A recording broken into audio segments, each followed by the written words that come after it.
Olá pessoal, tudo bem com vocês? Então, passando aqui para fazer uma correção da prova de Direito Civil do Detran DF, que foi aplicada hoje, dia 11/12, pela manhã, tá? A parte de Direito Civil da nossa prova do Detran, que foi uma prova elaborada pela banca IBFC. E eu estou muito feliz porque ao longo das nossas aulas, ao longo das aulas que dei nos cursos presenciais e também nos cursos online e nas turmas virtuais de cursos presenciais, a gente acertou todas as questões, inclusive a parte subjetiva, tá?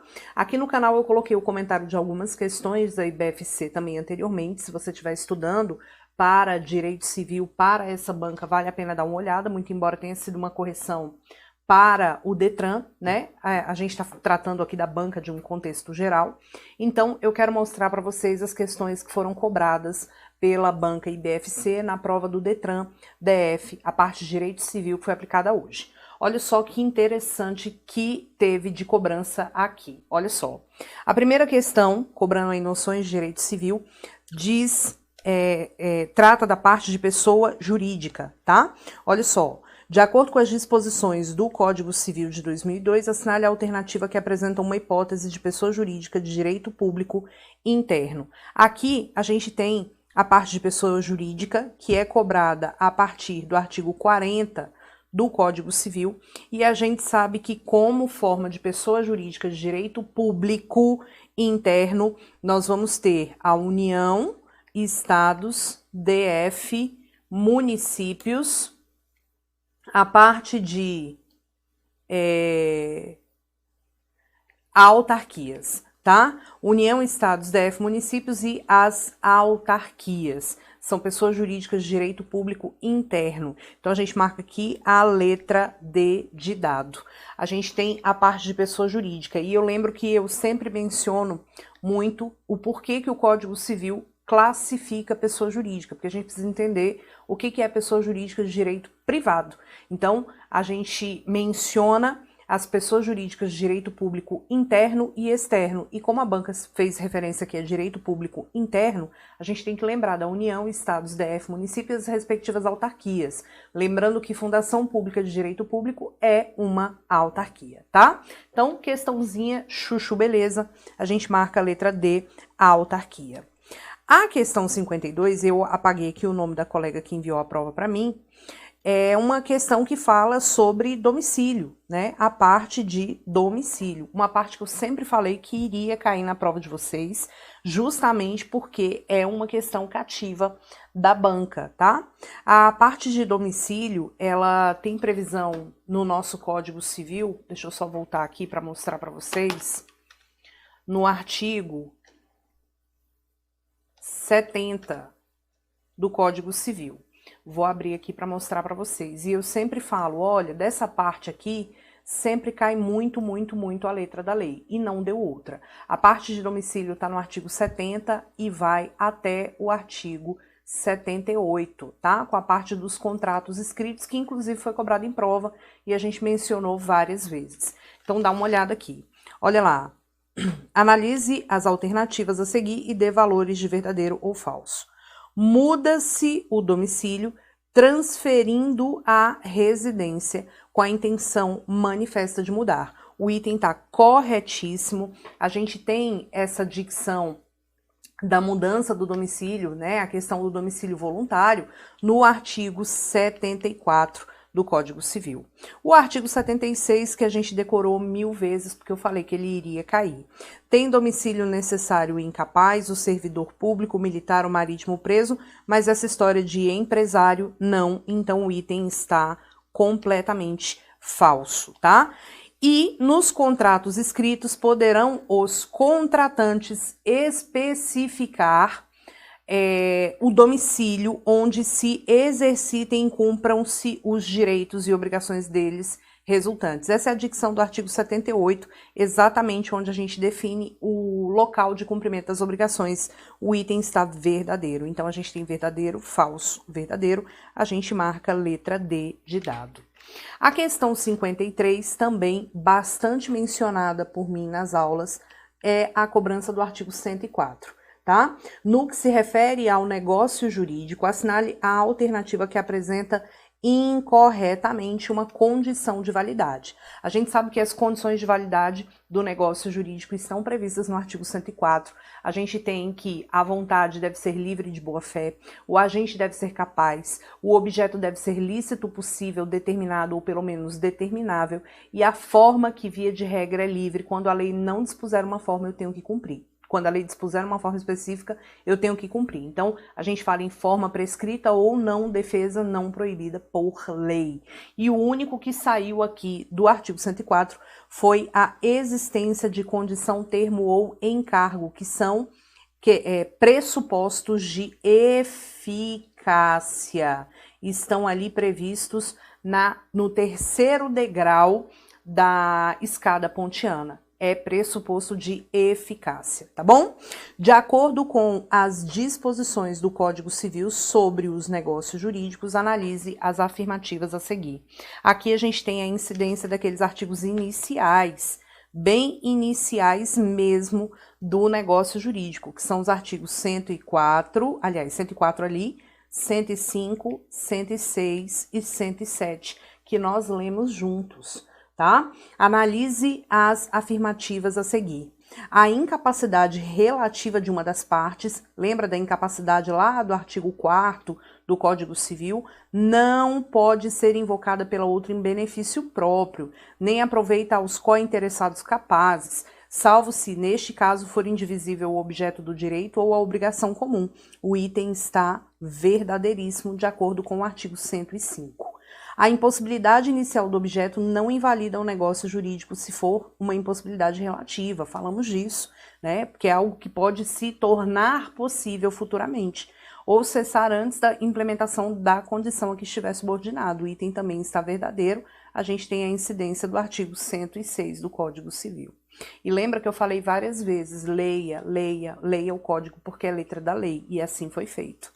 A validade da declaração de vontade realmente não depende de forma especial, senão quando a lei expressamente exigir. Está de acordo com o artigo 107, o item está verdadeiro, e eu me recordo bastante que quando a gente falava que não tem forma específica, eu sempre recordava, a não ser casos específicos em lei, como por exemplo o artigo 108 do Código Civil, que fala do negócio jurídico que envolva direitos reais sobre bens imóveis, né? Cujo valor do imóvel seja acima de 30 salários mínimos. É uma forma especial porque ele exige escritura pública. Fora os casos previstos em lei, como de exemplo do 108, a forma é livre. Pode ser verbal, pode ser escrita, não é verdade? E também tivemos aqui a questão 55, que seria uma questão um pouquinho mais específica, que teria cobrado aí dispositivos de parte de obrigações. Mas a gente falou tanto da parte de tradição que você conseguiria resolver isso aqui de boa. Ele está pedindo aqui a alternativa incorreta, tá? E lembra que eu também falei várias vezes, pessoal, cuidado quando a banca cobra a alternativa incorreta. Por isso a gente tem que ler a parte do Código Civil. E com certeza, se você leu, você acertou essas questões. A questão letra A, o item letra A, ele fala, os frutos percebidos, que a gente conversou aqui sobre a parte de frutos já destacados, até a tradição, bem como os pendentes, são do devedor. O item está errado, a alternativa incorreta é essa. Por quê? Porque, na verdade, os frutos percebidos até a tradição, lembra que eu falei para você que tradição é o momento de entrega? Você já pagou pelo bem, eu tô te entregando. Então, os frutos percebidos até a tradição são realmente do devedor. Mas os pendentes que ainda estão vinculados à coisa só podem ser do credor, porque é o credor que vai ser o dono da coisa. Isso aqui está no artigo 237, parágrafo único, ok? Então, essa alternativa está incorreta. Até a tradição, sim, que é a entrega, pertence ao devedor a coisa, com seus melhoramentos e acrescidos, pelos quais poderá exigir o aumento no preço. Show de bola. Se o credor não quiser pagar o preço, ali, evidentemente, aumentado pelo devedor, poderá o devedor resolver a obrigação, desfaz a obrigação. Letra B está uma alternativa correta também de acordo com o caput do 237. Se a obrigação for de restituir, de devolver, quando eu chego para você e falo, me empresta o celular, você me empresta o celular, e aí eu tenho que te devolver o celular. E sem culpa do devedor, se perder antes da tradição, caiu o raio em cima do celular, quem sofre a perda é o credor e a obrigação se resolverá. O item também está correto, de acordo com o artigo 238 do Código Civil. A obrigação de dar coisa certa abrange os acessórios, falamos 555 mil vezes de acessórios, embora não mencionados, salvo se o contrário resultar do título ou das circunstâncias do caso. Também está correto, artigo 233. Lembra do princípio da gravitação jurídica? Falamos sobre isso.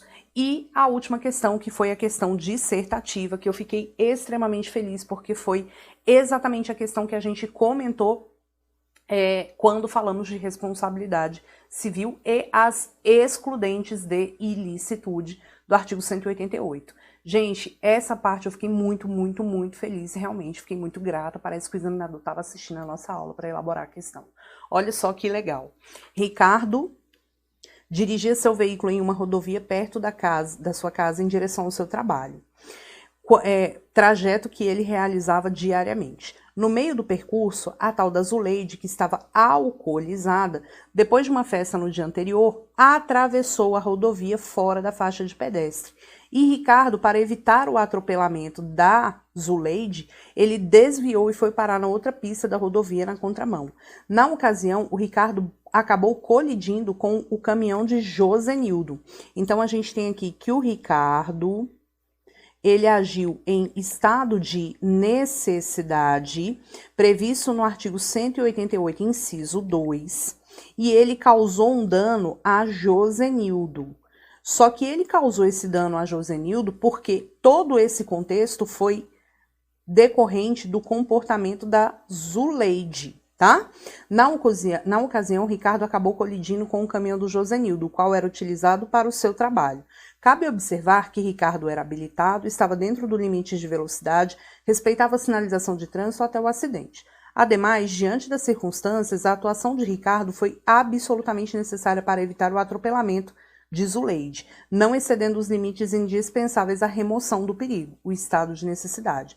Nesse caso, responda justificadamente. Ricardo cometeu ato ilícito? Não. Ricardo não cometeu ato ilícito, porque o estado de necessidade é uma excludente de ilicitude estampado no artigo 188 do Código Civil, tá? Ricardo precisará ressarcir Josenildo pelos danos causados ao caminhão? Sim, ele vai ressarcir o Josenildo, porque a excludente de ilicitude não exclui a responsabilidade civil. Então, ele vai ressarcir sim, mas ele paga para o Josenildo todos os danos, né, referentes ao caminhão, referente aos lucros cessantes que o Josenildo deixou de receber porque o caminhão estragou, mas ele pode se voltar contra a Zuleide? Pode. Ele pode, então, Ricardo paga o dano para o Josenildo, e o que ele pagar de dano para o Josenildo, o Ricardo cobra da Zuleide, que foi a verdadeira causadora de todo aquele contexto. Então, Zuleide será de alguma forma responsabilizada? Sim, a gente tem a incidência aqui do artigo 929 e 930 do nosso Código Civil. Artigos que foram mencionados aqui em aula, em sala de aula, tá bom? Muito cuidado com isso. Se quem tivesse causado o contexto todo do acidente tivesse sido o Josenildo, de fato, Ricardo não indenizaria. Mas, como não foi, Ricardo indeniza porque causou dano ao Josenildo e pode cobrar tudo que ele pagou para o Josenildo da Zuleide em ação regressiva, tá? Então, uma redação muito tranquila, um tema muito bacana, muito de bem fácil dissertação para falar aqui da responsabilidade civil e Maravigold. Acertamos todas as questões da prova IBFC do Detran DF. Fiquei muito feliz, tá bom? Beijo no coração, fiquem com Deus. Qualquer coisa, permaneça conectado aqui no meu canal, sempre teremos novidades e informações bastante interessantes, tá bom? Beijo.